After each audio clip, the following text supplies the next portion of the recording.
क्या हाल है बच्चों। आज एक नया लेक्चर स्टार्ट हो रहा है। आज हम क्लास 6 की जो हिंदी की पुस्तक है मल्हार, उस पुस्तक का जो फर्स्ट चैप्टर है उसको आज हम पढ़ेंगे, समझेंगे और उसके बाद जो इसका सारा क्वेश्चन दिया हुआ है वो सारा हम करेंगे, जिससे आपको जो समझ है वो बढ़िया हो, जिससे आप एग्जामिनेशन में या कभी टीचर आपसे पूछे तो आप बड़ी ही आसानी से, बड़ी सहजतापूर्वक उसका उत्तर दे सकें। तो जो हमारा फर्स्ट चैप्टर है उसका नाम है मातृभूमि, जिसे सोहन लाल द्विवेदी जी द्वारा लिखा गया है। इस मातृभूमि कविता में किसकी बात की जा रही है? हमारी मातृभूमि की। हमारी मातृभूमि क्या है? हमारा भारत देश, हमारा प्यारा भारत देश। ऐसे ही दूसरे देशों के लिए, अमेरिका के लिए, अमेरिकन्स के लिए उनकी मातृभूमि अमेरिका है, ब्रिटिशर्स के लिए उनकी मातृभूमि ब्रिटेन है। ऐसे अन्य देशों के लिए उनकी मातृभूमि वो देश है, ऐसे हमारे लिए हमारा भारत है। तो उसी मातृभूमि की इस कविता में प्रशंसा की गई है। कुछ चीज़ों का उदाहरण दिया गया है, जैसे पर्यावरणीय चीज़ों का, फिर जो हिमालय है, त्रिवेणी संगम की बात की गई है, उसके बाद प्रभु राम की बात की गई है, कृष्ण जी की बात की गई है, गौतम बुद्ध जी की बात की गई है।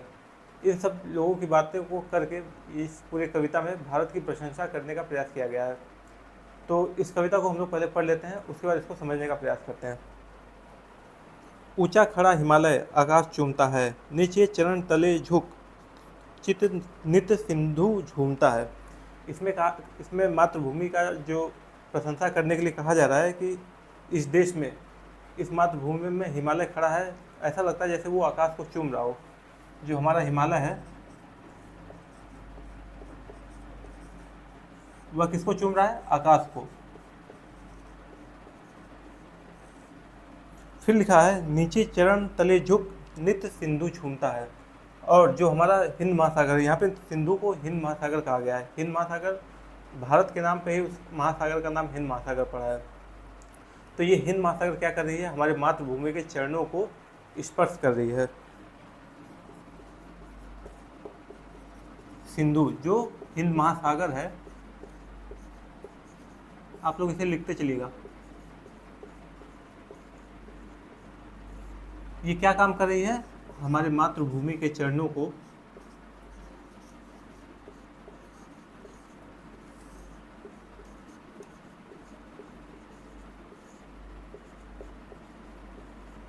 स्पर्श कर रही है।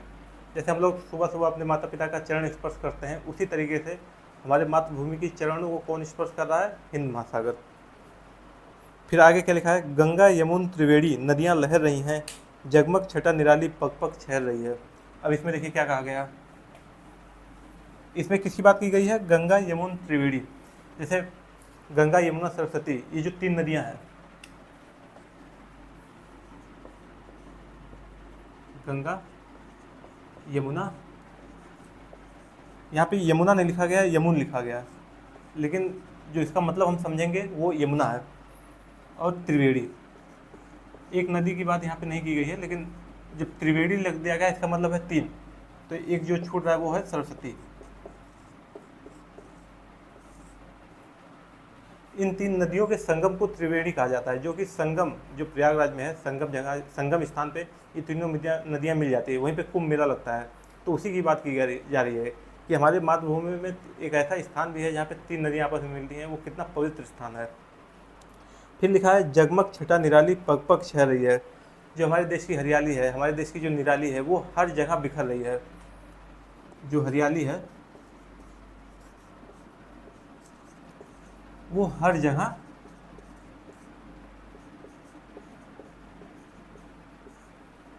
बिखर रही है।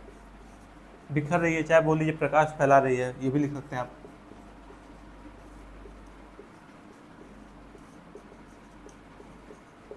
फिर देखते हैं क्या लिखा है।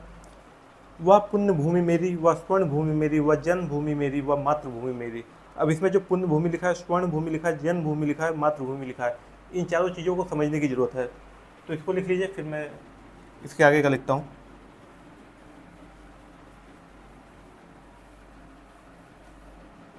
अब देखिए यहाँ पे जो पुण्य भूमि लिखा गया इसका मतलब समझते हैं। पुण्य भूमि, यहाँ पे मातृभूमि को ही क्या कहा गया? पुण्य भूमि कहा गया। पुण्य भूमि क्यों कहा गया है? यहाँ पे अभी देखिए त्रिवेणी संगम की बात हुई ना, कितना पवित्र स्थान है, जहाँ से हमें पुण्य प्राप्त होता है। मतलब यहाँ पे जन्म लेने मात्र से ही हमें पुण्य की प्राप्ति होती है, इसीलिए इसे पुण्य भूमि कहा गया है। अभी लास्ट में जब आप पढ़ेंगे तो यहाँ पे बुद्ध जी की बात की गई, भगवान बुद्ध के बारे में बात की गई, श्री रामचंद्र जी के बारे में बात की गई है, फिर कृष्ण जी के बारे में बात की गई है। इसीलिए इसे कहा गया है कि ये इतना पुण्य स्थान है जहाँ पे हमारा जन्म हुआ है। फिर दूसरा क्या है, स्वर्ग भूमि, स्वर्ण भूमि, सॉरी स्वर्ण भूमि होगा, स्वर्ण भूमि। अब यहाँ पे स्वर्ण भूमि का ये मतलब नहीं कि यहाँ सोना चांदी और हीरा मोती मिलता हो, ऐसी कोई बात नहीं। यहाँ स्वर्ण भूमि का मतलब है फसलों से। यहाँ पे पानी है, यहाँ पे फसल बहुत बढ़िया पैदावार होता है, गेहूँ और सरसों, धान, गन्ना, हर एक चीज़ उगता है। इसी के लिए इसे क्या कहा गया, स्वर्ण भूमि। फसलों के माध्यम से जो सोना उग रहा है उसी को यहाँ पे कहा गया है स्वर्ण भूमि का मतलब। फिर आ गया जन्मभूमि, यहाँ लिख देते हैं जन्मभूमि। यहाँ जन्मभूमि का मतलब क्या है, यहाँ हमारा जन्म हुआ है, ये हमारी जन्मभूमि है, यहीं पे हमारा जन्म हुआ, यहीं पे हमने अपना इतना समय बिताया, इसीलिए इसे जन्मभूमि कहा गया है। अब देखते हैं इसको लिख लीजिए आप लोग। इसके बाद देखते हैं मातृभूमि लिखा है, यहीं लिख लेते हैं इसको, मातृभूमि। मातृभूमि कहने का क्या अर्थ है यहाँ पे, इसको समझ लेते हैं। देखिए, हमारी जो माता होती हैं वो हमें जन्म देती हैं, लेकिन हमारी जो भारत माँ है वो हमें क्या दे रही है, रहने के लिए आवास देती है, खाने के लिए अनाज देती है, हवा दे रही है, पीने को पानी दे रही है, इसीलिए इसे मातृभूमि कहा गया है। ये चीज़ समझ में आ गया। अब इसके आगे का पढ़ते हैं। झरने अनेक झरते जिसकी पहाड़ियों से, चिड़िया चहक रही है वो मस्त झाड़ियों से। अब यहाँ पे समझते हैं।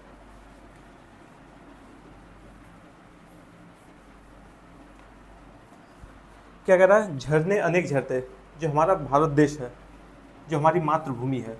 अब यहाँ पे भारत ना कह के हम मातृभूमि भी कहेंगे और भारत कहेंगे तो दोनों का अर्थ एक ही है। अब समझते हैं झरने। झरने अनेक मतलब यहाँ पे अनेक झरने हैं जो कहाँ से बहती हैं, पहाड़ियों, जिसकी पहाड़ियों में, मतलब पहाड़ियों में जो झरने बहते हैं उसी की बात की गई है कि हमारे मातृभूमि में ये भी चीज़ है। मतलब यहाँ के पहाड़ियों में झरने भी बहते हैं, ये हमारी ऐसी हमारी मातृभूमि है। हमारी मातृभूमि की तो प्रशंसा की जा रही है, उसी के बारे में कहा गया है। बहुत सारे झरने हैं, आप उत्तराखंड में चले जाइए, वहाँ पे भी आपको झरने मिल जाएंगे। फिर यहाँ पे कर्नाटक में है, गौरसप्पा फॉल है, फिर धुआंधार जलप्रपात है, बहुत सारे झरने हैं। बुंदेलखंड में बहुत सारे झरने आपको मिल जाएंगे। उसके बाद क्या लिखा है, चिड़िया चहक रही है ओ मस्त झाड़ियों से। मतलब यहाँ इतनी सुंदरता कि चिड़िया भी अपने चहकने की आवाज़ से इस सुंदरता को और बढ़ा रही हैं। ये कहाँ हो रहा है, हमारी मातृभूमि में, हमारे भारत देश में। आगे देखते हैं। अमराइयाँ घनी है, अमराइयाँ घनी है, कोयल पुकारती है, बहती मलय पवन है, तनमन संवारती हैं। अब यहाँ पे दो चीज़ का ध्यान दीजिए। एक है अमराइयाँ, अमराइयाँ लिखा है ना, आप लोग किताब लेके तब बैठिए जिससे आपको ज़्यादा समझ में आएगा। क्या लिखा है, अमराइयाँ। अमराइयाँ का अर्थ क्या है, आम के उद्यान, आम के बगीचे बोल दीजिए, दोनों सही है। आम के बगीचे, इन आम के बगीचों में कोयल क्या कर रही हैं, पुकार रही हैं। मतलब वो भी इतना खुश हैं। हमारे मातृभूमि में, हमारे भारत देश में ये भी है, आम के घने बागान पाए जाते हैं, यहाँ पे कोयल पुकार रही हैं। वो भी इतना खुश हैं कि वो भी पुकार रही हैं मधुर आवाज़ में। फिर क्या है, बहती मलय पवन, बहती मलय पवन, मलय स्थान से जो पवन बह रही है,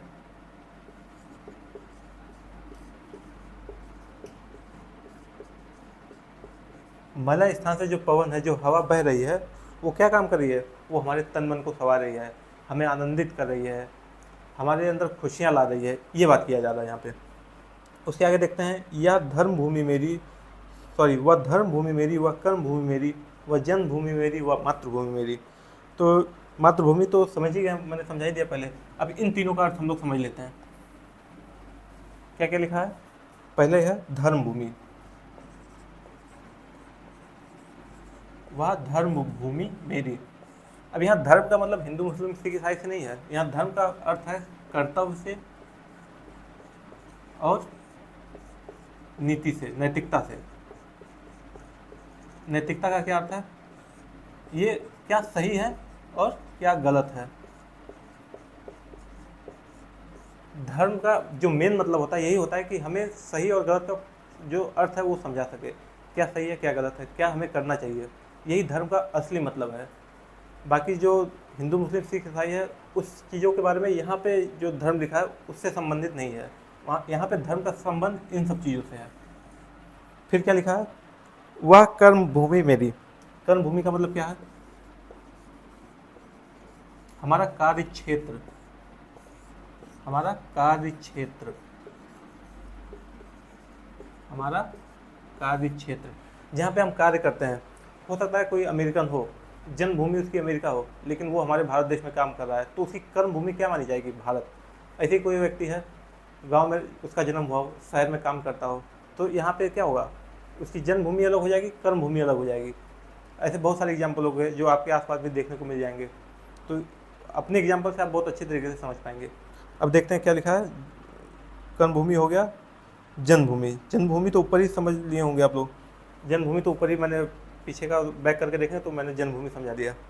अब आगे पढ़ते हैं। जहाँ जन्मे जहाँ थे रघुपति, जन्मी जहाँ थी सीता, श्री कृष्ण ने सुनाई वंशी पुनीत गीता। अब इसको समझ लेते हैं। यहाँ पे देखिए रघुपति आया है, रघुपति, रघुपति किसे कहा जाता है, राम जी को। रघुपति कौन है, राम जी, ठीक। फिर लिखा है सीता, सीता कौन थी, राम जी की पत्नी, उनकी बात हुई है। फिर इसमें उल्लेख किया गया किसका, श्री कृष्ण जी का। और उन्होंने जो मधुर बांसुरी के द्वारा जो गीता सुनाई है, बांसुरी के माध्यम से क्या सुनाया है, गीता। गीता का मतलब श्रीमद् भगवत गीता, जिसमें पूरे जीवन का सार लिखा है। इसमें जीवन में क्या कठिनाइयाँ आती हैं, उन कठिनाइयों से कैसे निपटें, अपने कर्तव्यों को कैसे वो करें, फिर अगर धर्म की हानि होती है तो फिर उसमें क्या करें, मतलब ये सब चीज़ें लिखी गई है। जीवन का जो सार है उसके बारे में लिखा गया है। अब इसमें क्या है, शुरू से पढ़ते हैं। जन्मे जहाँ थे रघुपति, ये वो मातृभूमि है जहाँ पे राम जी का जन्म हुआ था। मर्यादा पुरुषोत्तम श्री रामचंद्र जी का जहाँ जन्म हुआ था, ऐसी मातृभूमि है मेरी। जन्मी जहाँ थे सीता, जहाँ पे सीता जी का जन्म हुआ था, जिनका जीवन बहुत ही सादा था। फिर श्री कृष्ण ने सुनाई वंशी पुनीत गीता, ये वही मातृभूमि है जहाँ पे श्री कृष्ण जी ने अपनी मधुर बांसुरी से क्या सुनाया था, गीता। फिर आगे पढ़ते हैं। गौतम ने जन्म लेकर जिसका सुयश बढ़ाया, जग को दया सिखाई, जग को दिया दिखाया। अब यहाँ देखिए 3-4 चीज़ें लिखेंगे, इसको भी समझ लेते हैं। यहाँ पे किसी बात हुई है, बुद्ध जी की बात हुई है, गौतम बुद्ध जी की बात हुई है ना। देखिए बुद्ध जी जो थे वो शांति की बात करते थे, मध्यम मार्ग की बात करते थे,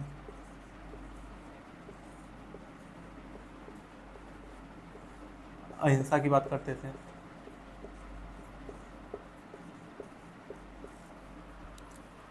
इसी कारण उनके जन्म लेने से ही क्या हुआ, भारत का सुयश बढ़ा, यश बढ़ा, दूर दूर तक भारत की जो कीर्ति है वो फैली।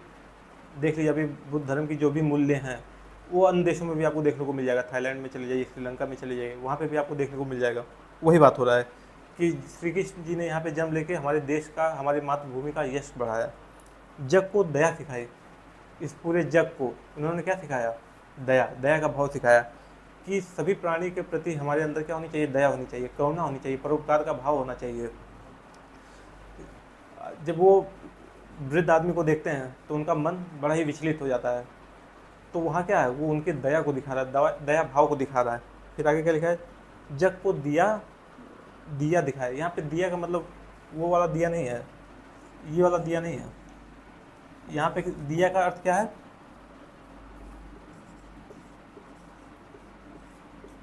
उजाला।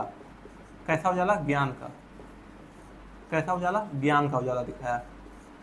अब क्या ज्ञान की बातें की, अष्टांगिक मार्ग की बात की,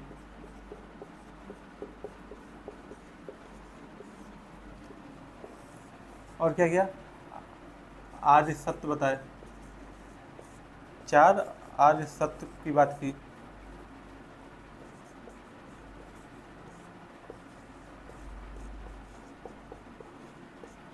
इसकी बात की। अब ये सब जो चीज़ें हैं ये आपको बड़े क्लास में, अभी पढ़ाने का कोई ज़्यादा अर्थ है नहीं, क्योंकि अभी वो समझ से बाहर है। अभी खेलने कूदने का समय है। ज़्यादा इन सब चीज़ों में अगर पढ़ा जाएगा तो फिर सही नहीं, उतना समझ में भी नहीं आएगा और सही भी नहीं है। फिर आगे देखते हैं।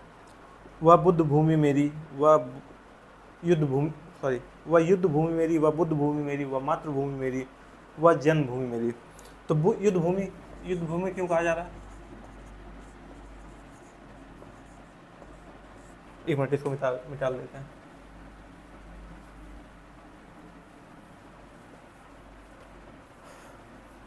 युद्ध भूमि क्यों कहा जा रहा है? क्योंकि यहाँ ऐसे ऐसे युद्ध लड़े गए हैं जो इस मातृभूमि के अलावा और कहीं नहीं हुआ। जैसे राम जी का और रावण का युद्ध हुआ, वो चीज़। कौरव और पांडवों के मध्य युद्ध हुआ।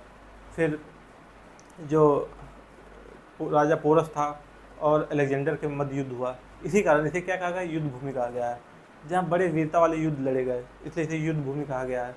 बुद्ध भूमि क्यों कहा गया? क्योंकि यहाँ पे बुद्ध जी का जन्म हुआ था, इसलिए इसे बुद्ध भूमि कहा गया है।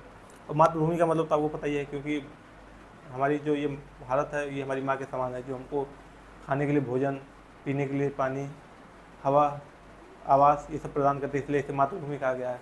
जन्मभूमि इसलिए क्योंकि हमारे यहाँ पे जन्म हुआ है, हमारा बचपन यहाँ बीता है, हमारी जवानी यहाँ बीती है, इसलिए हमारी जन्मभूमि है। अब देखिए, ये सारी चीज़ें तो हो गई, पूरा कविता समाप्त हो गया। अब यहाँ पे जब बुक देखेंगे तो वहाँ पे नीचे क्या लिखा हुआ है?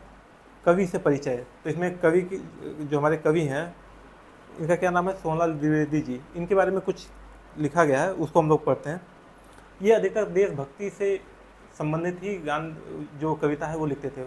इसका कारण क्या रहा होगा? इसका कारण शायद ये हो सकता है कि वो चाहते थे कि लोगों के अंदर देशभक्ति की भावना हो, लोग देश के लिए कुछ करें, देश के लिए अपने कर्तव्यों को निभाएं। यही शायद उनकी सोच रही होगी, इसीलिए उन्होंने अधिकतर जो कविता है वो देशभक्ति से ओतप्रोत कविता ही लिखी है। उनकी एक फेमस कविता देखिए, इसमें लिखा भी है, बढ़े चलो और कोशिश करने वालों की हार नहीं होती है। वे चाहते थे कि लगातार कोशिश करते रहिए, सफलता तो मिलेगी ही मिलेगी अगर आपकी कोशिश बरकरार रहेगी तो ये चीज़ खत्म हो गया। अब देखिए, अब क्वेश्चन आंसर का जो है वो स्टार्ट हो गया है, तो जो सारे क्वेश्चन आंसर है उसको हम लोग कर लेते हैं।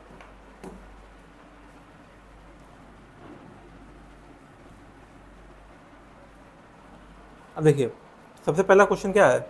नीचे दिए गए प्रश्नों को सटीक उत्तर कौन सा है उसके सामने तारा बनाइए। हिंद महासागर के लिए कविता में कौन सा शब्द आया है? हिंद महासागर को क्या कहा गया है? सिंधु। हिंद महासागर को क्या कहा गया? सिंधु। सिंधु हो गया, ठीक। मातृभूमि कविता में मुख्य रूप से क्या कहा गया? मुख्य रूप से क्या कहा गया है? भारत की प्रशंसा की गई है। भारत की प्रशंसा ही तो की गई है।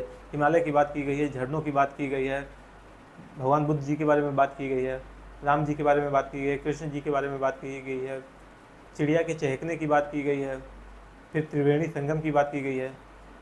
इन सब चीज़ों के माध्यम से क्या की जा रही है कि ऐसा हमारा भारत देश महान है, तो इसकी प्रशंसा ही तो की जा रही है। तो क्या होगा? भारत की प्रशंसा। कविता का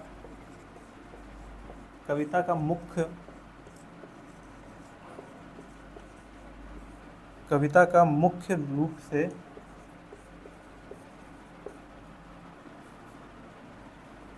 कविता में मुख्य रूप से भारत की प्रशंसा की गई है। भारत की प्रशंसा की गई है।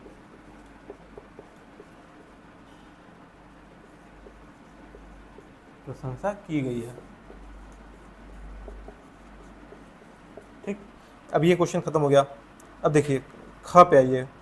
ख पे क्या लिखा है? अब अपने मित्रों के साथ चर्चा कीजिए और कारण बताइए कि आपने ये उत्तर ही क्यों चुना। तो देखिए, मैंने समझा दिया। इसका आंसर ये होगा, हिंद महासागर को प्राचीन समय में, प्राचीन काल में इसी नाम से जाना जाता था। प्राचीन नाम होने, सिंधु नाम होने के कारण यहाँ पे सिंधु प्रयोग किया गया है। अभी आज के समय में हम क्या बोलते हैं? हिंद महासागर बोलते हैं। प्राचीन समय में सिंधु कहा जाता था, इसलिए इसका उत्तर क्या होगा? प्राचीन समय में इसका नाम ये होने के कारण हमने इस उत्तर को चुना है।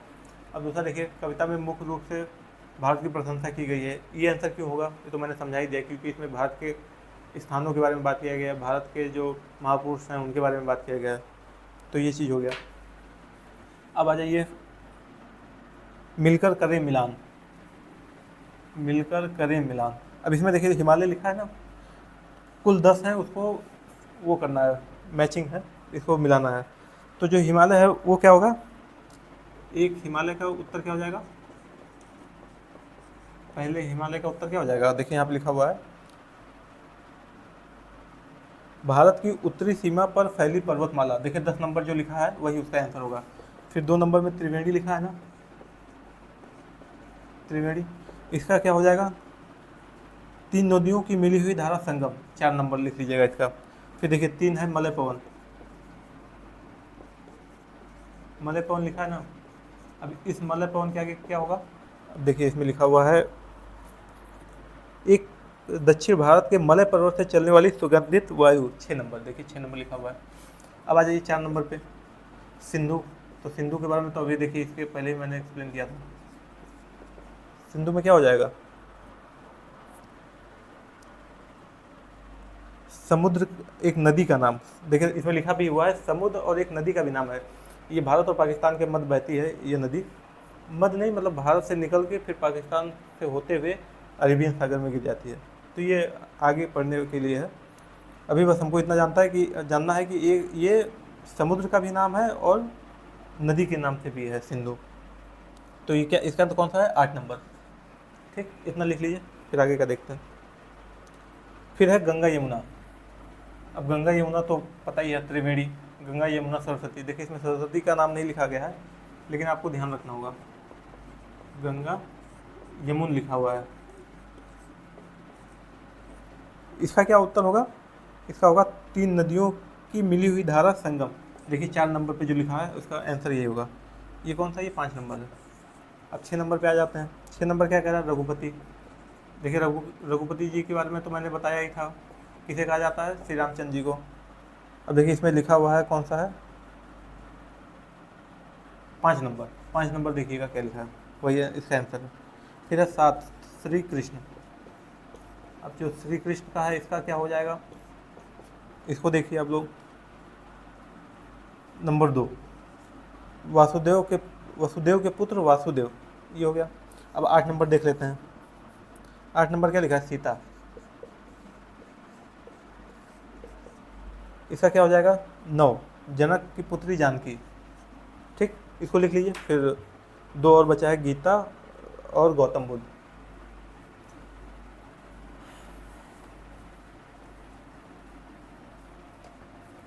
गीता और गौतम बुद्ध। 9 नंबर क्या है, गीता। गीता क्या हो जाएगा, पुस्तक। देखिए इसमें लिखा भी हुआ है, एक प्रसिद्ध और प्राचीन ग्रंथ श्रीमद् भगवद गीता। इसमें वे प्रश्न और उत्तर और संवाद है जो महाभारत में श्री कृष्ण और अर्जुन के मध्य हुए थे। इसमें यही तो कहानी थी, कौरव और पांडवों के मध्य युद्ध चल रहा था। तो जब अर्जुन ने मना कर दिया कि ये तो हमारे सामने जो लड़ रहे हैं ये हमारे परिवार के लोग हैं, तो श्री कृष्ण जी ने उन्हें जो उपदेश दिया था उसी को श्रीमद् भगवद गीता में लिखा गया है, वही सारी चीज़ें हैं। तो इसमें क्या हो जाएगा, कौन सा नंबर है ये, 7 नंबर। अब 10 नंबर देख लीजिए, ये क्या है, ये है गौतम बुद्ध जी, भगवान गौतम बुद्ध के बारे में लिखा है। इसके आगे कौन सा आंसर हो जाएगा, देखिए आप लोग, 1 नंबर। क्या लिखा है, एक प्रसिद्ध महापुरुष, बौद्ध धर्म के प्रवर्तक। इन्होंने बौद्ध धर्म की स्थापना भी की थी। और जो बुद्ध जी का जो धर्म है वो काफ़ी देशों में भी फैला है। अभी मैंने बताया भी था कि श्रीलंका, मलेशिया, फिर इंडोनेशिया में भी है थोड़ी बहुत जगह पे, म्यांमार में है, श्रीलंका में मिल जाएगा, नेपाल में है, भूटान में है, चाइना में भी है। तो उन्होंने बुद्ध धर्म की स्थापना की थी जो काफ़ी जगह पे फैला भी। तो ये चीज़ ख़त्म हो गया। अब क्या है, पंक्तियों पर चर्चा। अब देखिए इसको पढ़ते हैं, क्या लिखा, क्या कह रहा है। कविता में से चुनकर कुछ पंक्तियाँ नीचे दी गई हैं, इन्हें ध्यान से पढ़िए और इन पर विचार कीजिए। आपको इनका क्या अर्थ समझ में आया, अपने विचार कक्षा में अपने समूह में साझा कीजिए और अपने लेखन पुस्तिका में लिखिए। वह युद्ध भूमि मेरी, वह बुद्ध भूमि मेरी, वह मातृभूमि मेरी, वह जन्मभूमि मेरी। देखिए अभी मैंने शुरू में ही जब पोएम को पढ़ा रहा था तो इन चारों लाइन को मैंने बहुत बढ़िया तरीके से समझाया था, बस उसी को लिख देना है और कुछ नहीं करना है। तो ये वाला तो मैं समझ रहा हूँ कि आप कर लेंगे, इसमें कोई दिक्कत होने वाली नहीं है। अब देखिए इसके आगे क्या दिया हुआ है, सोच विचार के लिए। अब इसमें का नंबर क्या कह रहा है, कविता को एक बार फिर से पढ़िए और निम्नलिखित के बारे में पता लगाकर अपनी लेखन पुस्तिका में लिखिए। कोयल कहाँ रहती हैं, अमराइया में। देखिए इसको लिख लेते हैं। पहला है कोयल कहाँ रहती हैं, इसका आंसर क्या हो जाएगा, आम के बगान में, आम के बगान। मैं बस हिंट दे रहा हूँ, आप अपने हिसाब से बना के लिखने का प्रयास कीजिए हमेशा, जिससे आपको एग्जामिनेशन में कोई दिक्कत नहीं होगा, आपको रट के जाना नहीं पड़ेगा। अब दूसरी चीज़ है, तन मन कौन संवारती है, तन मन संवारता कौन है, मलय पवन। देखिए पोयम में पढ़िए, मलय पवन के बारे में लिखा है ना। इसका झरने कहाँ से झरते हैं, झरने कहाँ से झरते हैं, इसका उत्तर कहाँ से हो जाएगा, क्या होगा, पहाड़ियाँ। पहाड़ियाँ देखिए मैंने लिखा था ना ऊपर, वही पहाड़ियाँ। अब 4 नंबर क्या है, श्री कृष्ण ने क्या सुनाया था, गीता, श्रीमद् भगवत गीता सुनाया था।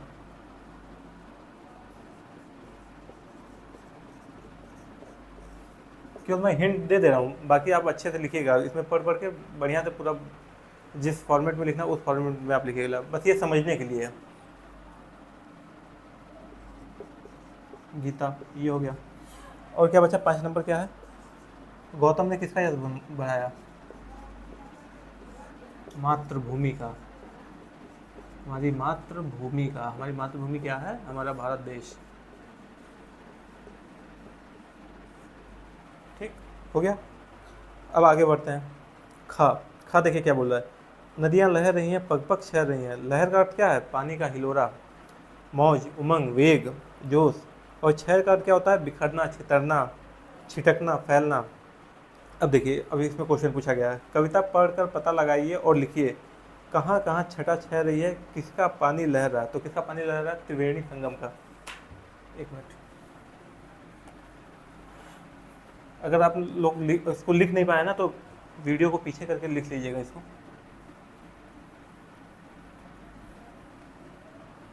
देखिए क्वेश्चन क्या कह रहा है, कहाँ कहाँ छटा छह रही है,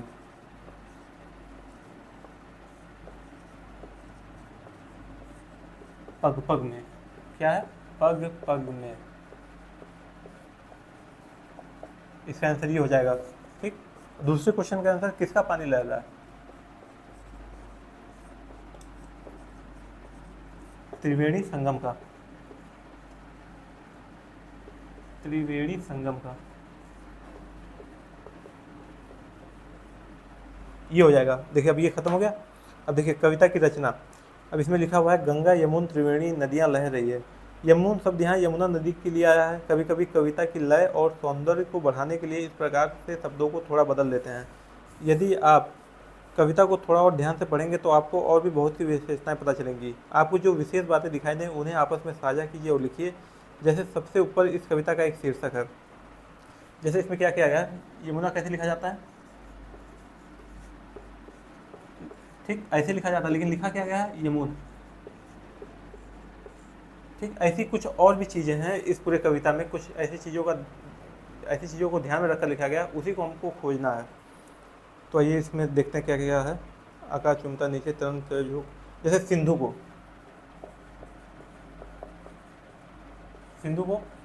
यहाँ पे क्या कहा गया, नदी भी कहा गया है और महासागर भी कहा गया है, एक ये हो गया। यहाँ पे क्या है, सिंधु का 2 अर्थ हो गया। फिर देखिए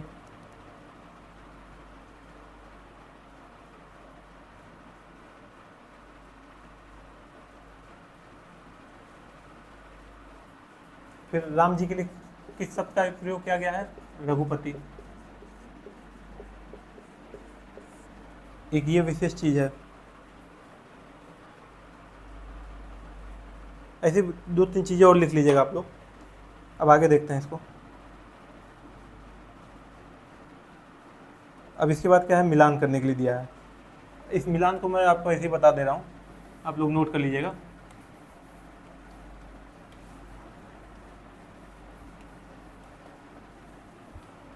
देखिए पहला लिखा है, पहला स्तंभ 1, वह जन्मभूमि मेरी व मातृभूमि मेरी। इसमें इसका जो उत्तर होगा, ये एक का उत्तर होगा 2। ये कौन सा है, मिलान वाला सेक्शन में हम लोग कर रहे हैं इसको। एक में क्या लिखा हुआ है, जन्मभूमि वाला लिखा है ना, वह जन्मभूमि मेरी व मातृभूमि मेरी। इसका मिलान किससे करेंगे, भूमि पर जन्म। देखिए इस वाले ऑप्शन पे जाइएगा, भूमि पर भूमि पर जन। ठीक, फिर क्या है 2 नंबर क्या है, चिड़िया चहक रही है वो मस्त झाड़ियों में। इसका क्या हो जाएगा, 2 का कौन सा हो जाएगा, 1। बताया था ना कि अमराइया का मतलब क्या होता है, आम के उद्यान। देखिए इसमें लिखा भी है आम के घने उद्यान।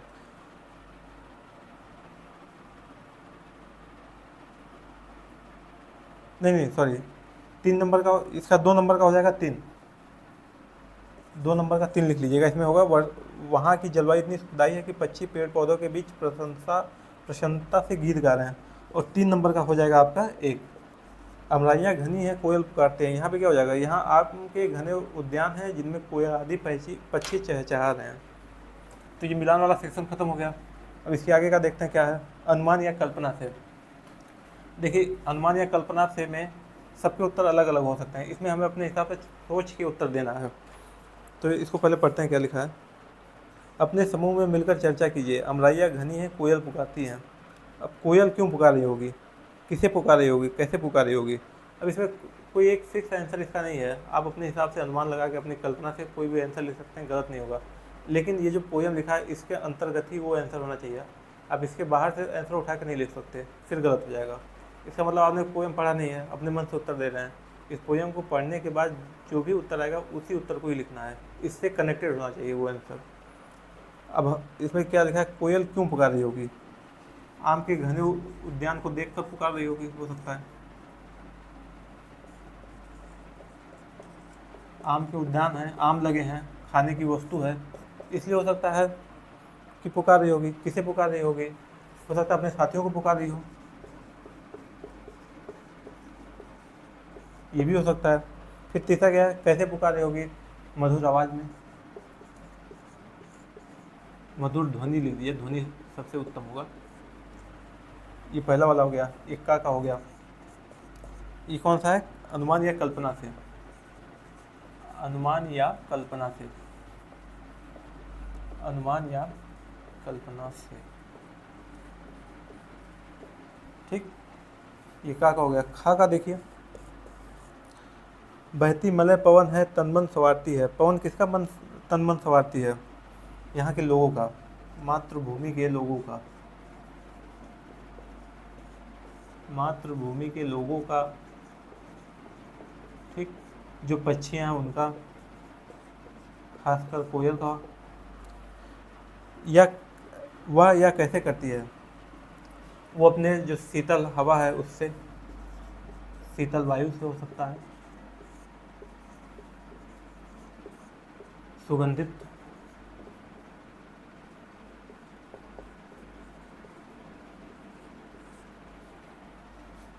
हो सकता है सुगंधित वायु को लेकर आई हो, उससे हमारा जो मन है वो संवर रहा हो। ठीक, तो ये कौन सा हो गया, अनुमान या कल्पना से जो है उसका सारा क्वेश्चन ये हो गया। अब इसके आगे क्या है, शब्दों के रूप, इसको देख लेते हैं।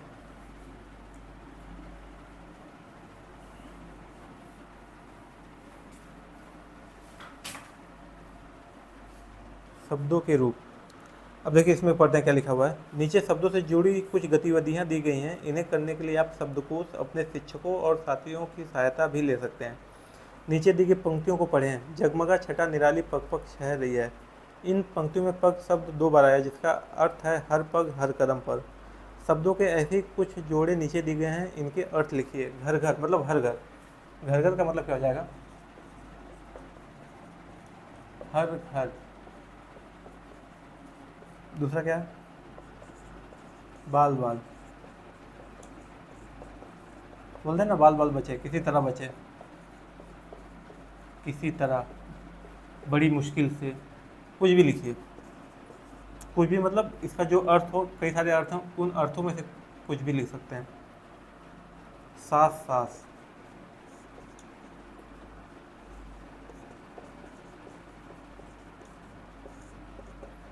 मुसीबत,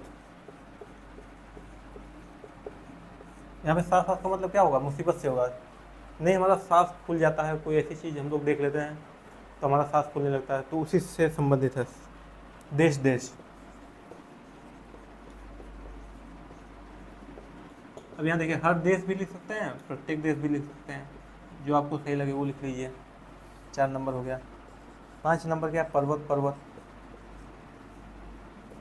इसका भी वही कर सकते हैं, हर पर्वत या प्रत्येक पर्वत, लिख लीजिए इसको आप लोग। अब इसके बाद क्या बचा है, इसका देखिए खा, ये किसका शब्दों के रूप, ये किसका कर रहे हैं शब्दों के रूप का, इसका का वाला था, ये जो था ये पांचों, ये किसका था का था। अब खा में देखिए क्या लिखा है, वह युद्ध भूमि मेरी व बुद्ध भूमि मेरी। कविता में भूमि शब्द में अलग अलग शब्द जोड़कर नए शब्द बनाए जाते हैं। आप भी कुछ नए शब्द बनाइए और उनका अर्थ पता कीजिए, तो बहुत सारे शब्द बन सकते हैं। अब देखिए इसी में लिखा है ना, तपोभूमि हो गया, देवभूमि हो गया, भारत भूमि हो गया। चलिए इसको लिख लेते हैं खा वाला।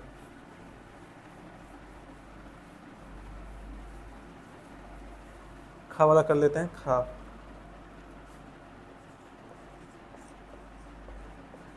तपोभूमि, ठीक, 1 नंबर। 2 नंबर में क्या हो सकता है, देवभूमि, ठीक। 3 नंबर क्या है, जन्मभूमि, जन्मभूमि तो देखिए लिखा ही था। फिर क्या है, कर्मभूमि भी आपके उसी में लिखा हुआ है, कर्मभूमि जो आपका पोयम है उसी में लिखा हुआ है। फिर है मरुभूमि, मरुभूमि का मतलब रेगिस्तान, ये हो गया। फिर मलय भूमि हो गया, मलभूमि हो गया, रणभूमि हो गया, युद्ध का मैदान, ठीक। ये सारी चीज़ें लिख लेंगे ऐसे, यज्ञ भूमि, मलभूमि, ऐसे लिख सकते हैं आप। फिर देखिए जो नेक्स्ट है, थोड़ा भिन्न थोड़ा समान, इसको करते हैं। नीचे दी गई पंक्तियों को पढ़ें। जग को दया सिखाई, जग को दिया दिखाया। दया और दिया में केवल एक मात्रा का अंतर है, लेकिन इस एक मात्रा के कारण जो शब्द है उस शब्द का अर्थ पूरी तरह बदल गया है। आप भी अपने समूह से मिलकर ऐसे शब्दों की सूची बनाइए जिनमें केवल एक मात्रा का अंतर हो, जैसे घड़ा घड़ी, जैसे कर्म कार्य, ठीक। जैसे एक हो गया अन्न और एक हो गया अन्य। अब देखिए अन्न का मतलब क्या है, अनाज, खाना, और अन्य का मतलब क्या हो जाएगा इसमें, दूसरा। अब ऐसे देखिए अनल है, अनल का अर्थ हो जाएगा आग से, और वहीं अनिल का अर्थ क्या हो जाएगा, पवन से। तो ऐसे बहुत सारे शब्द बन जाएंगे, जो आप लोग भी अपना सर्च कीजिएगा, उसमें जो भी और आएंगे उसको लिख लीजिएगा। अब आगे देखते हैं इसमें आगे क्या बचा हुआ है। पाठ से आगे आपकी बात। अभी देखिए इसमें देखिए का जो है, इस कविता में भारत का सुंदर वर्णन किया गया है। आप भारत के किस स्थान पर रहते हैं, वह स्थान आपको कैसा लगता है, उस स्थान की विशेषताएं बताइए। आप जहाँ पे भी रहते हैं वहाँ की कुछ जो अच्छी चीज़ें हैं, अगर वहाँ पे पहाड़ है तो उसके बारे में बता सकते हैं, वहाँ पे आपके दोस्त यार कैसे हैं उनके बारे में बता सकते हैं, कुछ भी बता सकते हैं। इसमें इसमें कोई मना नहीं है कि ये चीज़ें बताओ वो चीज़ें ना बताओ, तो जो आपको समझ में आए वो चीज़ें बताइए। फिर दिखा दिखा आपके परिवार के किसी सदस्य या मित्र के बारे में लिखिए, उसकी कौन कौन सी बातें आपको अच्छी लगती है। खासकर आप अपने पिताजी के बारे में लिख सकते हैं, अपने माताजी के बारे में लिख सकते हैं कि हमारा बहुत केयर करती हैं, हमें बहुत प्रेम करती हैं, ये सब चीज़ें लिख सकते हैं। पिताजी हमारी हर बातों को, हर चीज़ मांगने पे हमें उपलब्ध करा देते हैं, ये सारी चीज़ें लिख सकते हैं। अपने भाई बहन के बारे में लिख सकते हैं, अपने दोस्त मित्र के बारे में लिख सकते हैं, नहीं इसमें अपने हाँ मित्र के बारे में भी लिख सकते हैं। अब देखिए वंशी से, इसमें क्या है, श्री कृष्ण ने सुनाई वंशी पुनीत गीता। वंशी बांसुरी को कहते हैं, यह मुँह से फूंक कर बजाया जाने वाला एक वाद्य यंत्र है। जो बांसुरी आप लोग देखे होंगे, जो बजाने का वाद्य यंत्र होता है, उसकी बात यहाँ पे की गई है। अब देखिए इसमें वादों के नाम को शब्द जाल बनाइए, तो इसमें एक शहनाई हो जाएगा जो सबसे ऊपर वाले कॉलम में है, फिर बांसुरी इधर से बन जाएगा। फिर क्या क्या दिया है,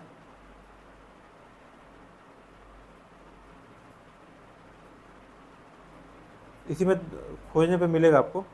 फिर देखिए इसमें 1 2 3 4 8 वो दिए हुए हैं, 8 वाद्य यंत्रों के बारे में दिए गए हैं, उसके बारे में आप लोग लिख लीजिएगा। देखिए लास्ट में संग दिया है, शहनाई दिया है, फिर है भोपू, वीणा, बांसुरी, ये सारी चीज़ें दें। फिर देखिए आज की पहली वाला कर लेते हैं। आज हम आपके लिए एक अनोखी पहेली लाए हैं, नीचे कुछ अक्षर दिए गए हैं, आप इन्हें मिलाकर कोई सार्थक शब्द बनाइए। अक्षरों को आगे पीछे किया जा सकता है, यानी उनका क्रम बदला जा सकता है। आप अपने मन में किसी भी अक्षर के साथ कोई मात्रा भी लगा सकते हैं। पहला शब्द हमने आपके लिए पहले ही बना दिया। देखिए ये देखिए अलग अलग दिखा है ना, उसको सही करने के बाद क्या बना है, महासागर। ये किसका है? आज की पहेली का है। आज की पहेली,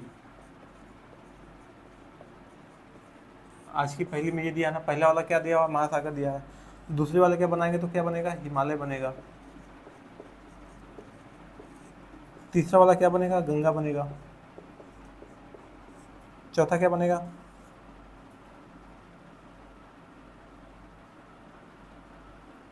भारत। ठीक, 5 नंबर क्या बन जाएगा? कोयल। 6 नंबर पवन। ठीक, अब क्या बचा? झरोके से। आप अपने विद्यालय में वंदे मातरम गाते होंगे। वंदे मातरम बंकिम चंद्र चट्टोपाध्याय द्वारा रचा गया है। यह गीत स्वतंत्रता की लड़ाई में लोगों के लिए प्रेरणा का स्रोत था। भारत में इसका स्थान जनगण मन के समान है। क्या आप इसका अर्थ जानते समझते हैं? आइए आज हम पहले इसका अर्थ समझ लेते हैं, फिर साथ में चर्चा करेंगे। अब देखिए लास्ट में बचा है खोजबीन के लिए। अब इसमें क्या करते हैं, इसको पढ़ लेते हैं पहले। नीचे पाठ से संबंधित कुछ रचनाएं दी गई हैं। इन्हें पुस्तक में दिए गए QR कोड की सहायता से पढ़ें, देखें व समझें। अब देखिए इसमें क्या क्या लिखा है। स्वाधीनता की सरगम वंदना के इन स्वरों में, ना हाथ एक शस्त्र हो, पुष्प की अभिलाषा या महिमामय अपना भारत। तो इन सब चीज़ों को पढ़ना। देखिए इसमें एक लिखा भी है, पुष्प की अभिलाषा। चाह नहीं मैं सुरबाला के गहनों में गूथा जाऊं, चाह नहीं प्रेमी माला में बिंद प्यारी को ललचाऊं, चाह नहीं सम्राटों के सौ पर हे हरि डाला जाऊं, चाह नहीं देवों के सिर पर चढ़ूं भाग पर इठलाऊं। मुझे तोड़ देना वनमाली उस पथ पे देना फेंक, मात्र भूमि पर सी चढ़ने जिस पथ जावे वीर अनेक। तो यहाँ पे वीरों की बात की गई, जिसे मक्खनलाल चतुर्वेदी जी द्वारा लिखा गया है। ये भी देशभक्ति से संबंधित गीत है। इसको पढ़िए, समझिए। और सारा ख़त्म ही हो गया, सारे क्वेश्चन को करा ही दिया गया है। और कुछ चीज़ें जो छूटी हैं उसको आप कर लीजिएगा। छूटा तो कुछ नहीं है, थोड़ा और आप अपने तरफ से ऐड ऑन कर दीजिएगा, जिससे और बढ़िया होगा। इससे आपके भी इनपुट जुड़ जाएंगे, आपकी चीज़ें भी जुड़ जाएंगी, जिससे आपका भी कुछ रहेगा तो आपको भी संतुष्टि रहेगा कि हाँ हमने भी ये चीज़ लिखा है। तो क्लास को यहीं समाप्त करते हैं। अब अगले क्लास में जो हमारा सेकंड चैप्टर है उसके बारे में पढ़ेंगे, उसके बारे में समझेंगे, और उसके जो भी क्वेश्चन हैं उसको भी हम लोग करेंगे। धन्यवाद।